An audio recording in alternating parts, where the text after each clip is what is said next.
Jeshi la Polisi mkoa wa Ruvuma lilitoa taarifa ya kupotea kwa Padri Camillus Nikata wa Jimbo Kuu Songea, ambaye pia ni mhadhiri wa Chuo Kikuu cha Mtakatifu Agustino Tanzania, yani SAUT Mwanza.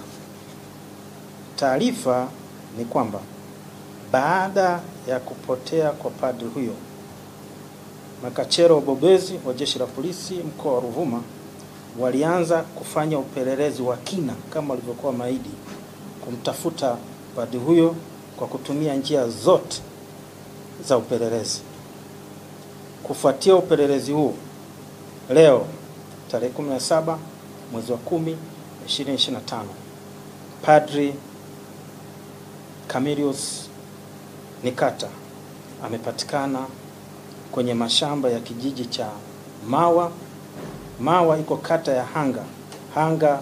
Hii ni sehemu ambayo ni nyumbani kwao Padri Camillus Alon Nikata.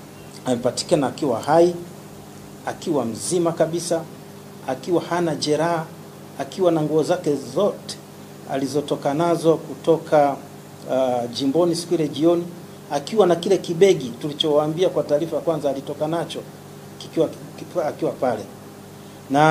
Lakini padri anapatikana akiwa amezoofu kwa njaa baada ya kutokula kwa siku nyingi, na ambazo alikuwa akishindia karanga na maji.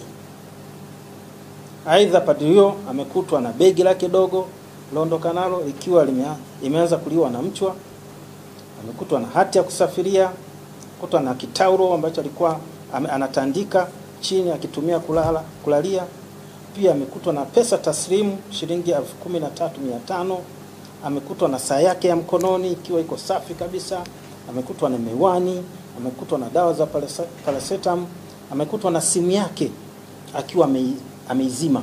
Vile vile amekutwa na funguo mbalimbali ikiwepo funguo ya chumba alichokuwa analala jimboni kabla ya kujipoteza.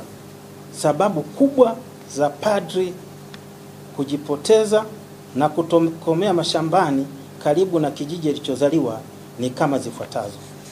Moja ni msongo wa mawazo uliotokana na madeni mengi yaliyokuwa chini ya uwezo wake. Upelelezi umegundua madeni mengi ambayo padri alikuwa anakabiliana nayo na kuonyesha kwamba alikuwa anashindwa kuyarudisha, na wanaomdai tumewapata. Pili ni mahusiano.